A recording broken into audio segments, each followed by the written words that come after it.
Hey, before the video kicks off, to be clear, this is a preview of the 8 CD release, not the LP vinyl release, which doesn't contain all of the material. I think there are, if my understanding is correct, there's 2 separate vinyl releases. There's a Fillmore East vinyl release that is 6 sides, 3 LPs, and there's a Rainbow Theater vinyl release, which is also 6 sides, 3 LPs. And I think possibly the Fillmore East has either different mixes or definitely different liner notes, but a little bit different stuff. But I am getting the CD release. I've already ordered it. It contains everything I talk about on this video. The LPs do not contain all this stuff, but if you go to zappa.com where you can pre-order it, you can find more information, and you're interested in the vinyl, you can actually see the breakdown of the track listing on zappa.com. But this video is strictly about what is on the 8 CDs, though again, there is some overlap. All right, on to this.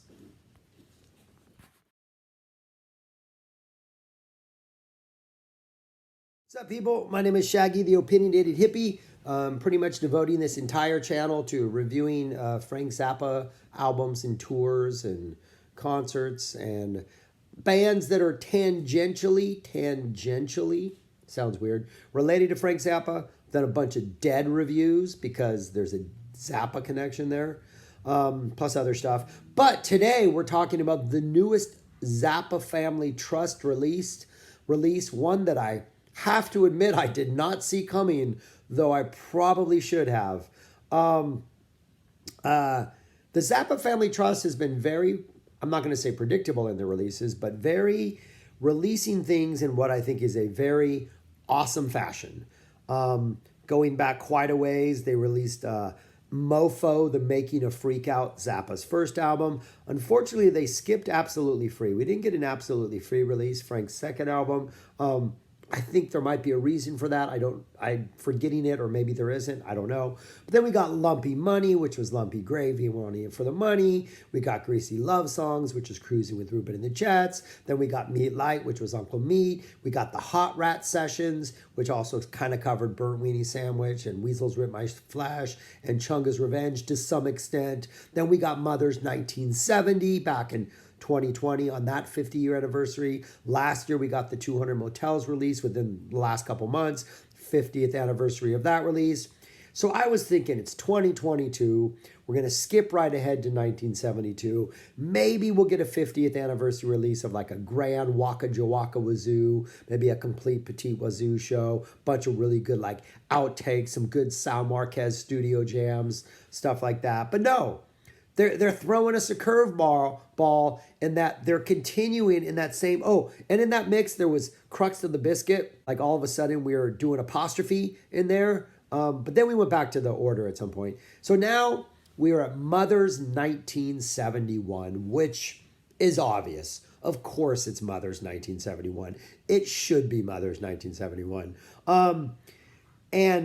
Recently I am currently on this channel, I am reviewing the tours that Frank did, and the Flo and Eddie tours, of which Mother's 1970 and Mother's 1971 document. Flo and Eddie were in the Turtles. They brought a very comedic aspect to Frank's music. Funny guys, very much. But Frank wrote comedy material for them. These are sometimes referred to as the vaudeville tours. They were 24 and 25 out of 26 tours. So kind of the bottom of my list of favorite Frank tours. And if there is one era I listen to far less than other eras, it is 70 and 71, at least the Flo and Eddie versions of 70 and 71. 84 was the last tour on my list, but I actually listen to 84 a little more often because there's a handful of really good shows from 84. But I have to say, I'm really happy with this release, and I'm actually looking forward to it. I've already pre-ordered it. It's due to come out in March. I think March 16th is the actual release date. But what we are getting here essentially is 8 CDs of almost exclusively live Frank material. We get all 4 Fillmore East shows. The Fillmore East that was documented on June 1971, Fillmore East, those shows. Plus the complete Rainbow Theater show, the very last show this band ever played, during which Frank was pushed off the stage by a rabid fan who accused him of making eyes at his girlfriend, not Frank's girlfriend, the rabid fan's girlfriend. Frank ended up in a wheelchair. His voice dropped an octave or dropped summit, so he had a lower voice. His right leg ended up shorter than his other one is, like a regular zombie hoof. He ended up in a wheelchair, which sort of led him down the path toward Grand Wazoo Waka Jawaka material, which kind of makes sense that this needs to be released before we, or maybe later this year, going to get that 50th anniversary Waka Wazoo release. It's a good title for it, Waka Wazoo, right? Whatever. But yeah, we get 8 CDs of that. Plus, so we got the 4 Fillmore East concerts, 2 dates, early late show on June 5th and June 6th. We get the December 10th Rainbow Theater show. And then there's something called a bonus hybrid concert, which is a mix of material from Harrisburg, Scranton, Pennsylvania, June 3rd and June 1st. And it's a compilation of songs from both those shows to kind of simulate an actual concert. The track listing kind of follows that. As someone who collects bootleg tapes and has Zappa tapes, I do have the Rainbow Theater, a copy of that show. It's not a very good sounding show. I'd give it like a B, but on, I think, the B- side of B.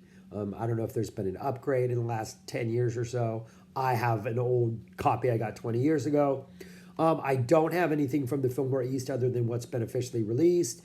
And I also don't have anything from either one of those Pittsburgh shows. So a lot of new material that I've never heard before. So I'm excited about that. And as someone coming from the Dead world and sort of the Dick Picks and Dave's Picks and their release schedule, I really, really appreciate complete live shows more than anything. Like, I absolutely love complete shows. And this is even better than the Mother's 1970 release, because the Mother's 1970 release had some shows on discs 2 and 3, but those were shows that I had already had on bootlegs or had been circulating a while, so it wasn't that new of material. I just now had it in slightly better sound quality on CD. But there were some really good bonus discs. That 4th disc on Mother 70, ooh, that's good. But anyways, I think this is a fantastic release. It's kind of like, I guess we could see this coming because it's kind of like the Roxy performances. You know, Frank, Roxy and elsewhere. Frank performed at the Roxy in LA, recorded all the shows, eventually took some of the material, released Roxy and elsewhere, and then ZFT released the Roxy performances, which were all those shows, plus the bonus show where they did like Dummy Up and Jeff Simmons was there. The elsewhere material hopefully will be coming in probably 2 years, maybe. That was from May 74, April 74. Yeah, so we get a bunch of stuff that I know I have never heard, and I definitely have not heard in what is going to be great sound quality. So this is the Flo and Eddie band. This is a different band than Mother's 1970. George Duke is not in the band. Jeff Simmons has left the band. Jim Pons is now on bass instead of Simmons. You still have A&C Dunbar on drums. Ian Underwood on whatever it is Ian Underwood does, all the magic that he does. You have Don Preston on keyboards for the Fillmore shows, and then Bob Harris on keyboards in the other shows that are on here. And then Frank on guitar and Flo and Eddie on vocals and all that kind of stuff. I think I covered all the musicians, right? I didn't miss anybody. Yeah. So that's what it is. You get a whole bunch of live shows from this band. This band is also documented on Carnegie Hall, the Carnegie release, which came out in, I don't know when that came out, but that is a complete show from October. So kind of between these two, the Rainbow is December, Fillmore is June, the Carnegie Hall is kind of right in the middle in early October. That came out a couple of years ago. I don't remember exactly when. Maybe I can pull that up. Came out in 2011, so like 11 years ago. If you do want to hear some of what is going to be released on this, there will be duplicates of stuff that has already been released. I think we can now figure out that if Frank has released material from shows, it's probably because maybe he doesn't have a lot, so like we got the Roxy stuff because Roxy performances, we knew Frank had already released Roxy and elsewhere, so we knew those tapes exist. So maybe I should have figured out that we knew Fillmore would eventually be coming since Frank had already released Fillmore stuff. So You can hear this band kind of all over the place. The Fillmore East June 1971 album is obviously going to contain duplicate material, probably in the right context, in fuller versions, no weird edits, all that kind of stuff, warts and all, essentially. Playground Psychotics has a bunch of tracks from both of these shows, the Rainbow Theater show and the Fillmore East show. The Shove It Right In on volume 6 of You Can't Do That on Stage Anymore is from the Fillmore East. I think it's listed. I don't think the specific show is listed in there. I think it just says Fillmore East, June 5th, 6th. So it's might be a single performance, but it might be a compilation. I actually think that was only performed once here, if I'm not mistaken. So it might be the single performance of that. It was only performed once. Oh, it was performed twice. So who knows which version it is, or if it's a compilation. You can hear some of the Rainbow Show, the Once Upon a Time and Sofa Number 1 on You Can't Do That on Stage Volume 1 is from the Rainbow Theater show. The solos, the King Kong solos that are obviously from 71. I think it's a sax solo from Ian Underwood and a guitar solo from Frank. Those are from the Rainbow Theater shows. So we're going to get that full King Kong. Plus on that weird compilation hybrid thing, it's a pretty standard set list, but you do get a My Boyfriend's Back and a Tiny Sick Tears. Not the same version that's on the You Can't Do That on Stage Volume 4, that's from 69, but you get a different version of that. Only performed a handful of times to my knowledge. And I don't think I knew it was performed in 71, to be honest with you. I think I'm just now finding out for the first time that Tiny Sick Tears was performed in 1971. I'm checking that because I don't remember knowing that thing. But anyways, so there is some kind of exciting things. And if it is the case that I'm just now finding out that Tiny Sick Tears was performed on this tour, that's a win for me. I did not know it was performed on this tour. So there's a Tiny Sick Tears that was performed in 1971. That's cool. But some of the other things, there's one really cool thing about this box set that I think is awesome. First, there's what looks like 3 full King Kongs plus a King Kong outro. There's only one sofa, apparently the full version of the Devon suite. So we've already heard Once Upon a Time in Sofa. We'll get the rest of that suite, which you can also hear on Carnegie Hall, but that would be, we get the full version of that. Once Upon a Time, Sofa Number 1. Oh no, it says on here they don't do the whole suite. It goes into Pound for a Brown Part 1, and they actually don't finish out the suite. So we don't get that whole suite. We just get the 2 things we've already heard on Stage 1. Huh, interesting. I'm just now noticing that as I look at this. And I don't know if that's the case on my tape, because though I have that tape, don't think I've ever listened to it, to be honest with you. I've listened to it, but not in decades. We get 3 Willie the Pimps, which is awesome because that was some of Frank's best guitar playing on this tour. We also get, I think this is probably, I think I counted this correctly, we get 5 Billy the Mountains. 5 Billy the Mountains, which I think is pretty awesome, which means we now have these 5. We have the Carnegie Hall version. We have the Playground Psychotics version, right? Which, it's probably one of these, I'm assuming. And then we also have the Just Another Band in LA version, which means that we now have, if we have either 7 or 8 Billy the Mountain versions, which means we now have almost a third of all Billy the Mountains played by Frank, which I think is interesting.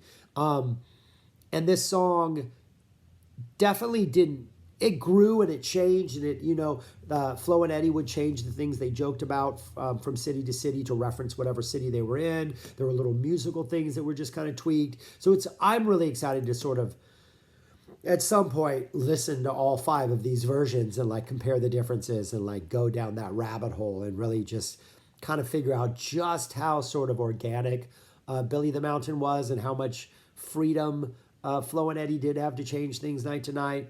I do know it definitely they added some parts that were really, really impressive and neat as the tour went on. Trying to find out where that Playground Psychotics version comes from. It's probably one of these versions. It is it's one of the Fillmore East versions. So that Billy the Mountain on Playground Psychotics is one of these versions from the Fillmore East. So anyways, yeah, that's what this is. 8 CDs essentially of live Frank material. There are 4 other sort of bonus tracks thrown in at the end of one of the CDs. A homemade radio spot, actually in the middle of one of the CDs. Homemade radio spot. Tears Begin to Fall, the single version. Junior Mints Boogie, which I think was a solo coming out of Latex Solar Beef, maybe a Willie the Pimp solo. I'm pretty sure that's just a guitar solo. It was the B-side to Tears Begin to Fall. It's circulating on Boots and on the Tears Begin to Fall single, if you have that. Another homemade radio spot outtakes, plus the John and Yoko encore set that is on here again, which was also on Playground Psychotics. We get that. I'm probably... it doesn't have times on it, so I don't know if these are the same versions that are on there, but they do have different titles. They don't have Diphtheria Blues, so that's not on here, which I guess was a... Yeah, Diphtheria Blues is not here, but Well, Say Please, Ox, Scumbag, and A Small Eternity. Oh, and King Kong. They're calling it King Kong, so you get the King Kong on which they jammed on, which Frank was always upset about because John and Lennon had taken King Kong and given it new titles and then released it on their own and gotten royalty rights. So Frank's kind of calling it... They're calling it King Kong in the ZFT and sort of putting it back where it needs to be so we can acknowledge this as King Kong. So anyways... yeah, that's it. I'm talking 15 minutes for an album I haven't even heard yet that I'm actually pretty kind of excited about. Also, thank you, ZFT. All of the CDs come in their own individual little gatefold sleeves. They have the packaging looks really nice, really impressive. Maybe I'll throw a picture up right there so you can see what it looks like, because that's pretty nice. And if the documentation is as good as it's been for every other box set, the documentation is going to be great. They've done a really good job with liner notes. So yeah, that's it. That's all I got to say. That's the newest release. 2 weeks after it comes out, I'll officially review it and give you my thoughts.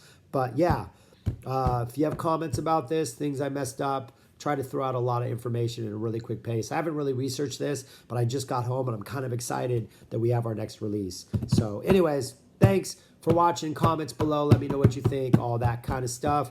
And if you're watching this channel, I'm going to do number 12 of my tours and probably this upcoming weekend. So anyways, that's it. Peace, subscribe, take care of you all. Bye.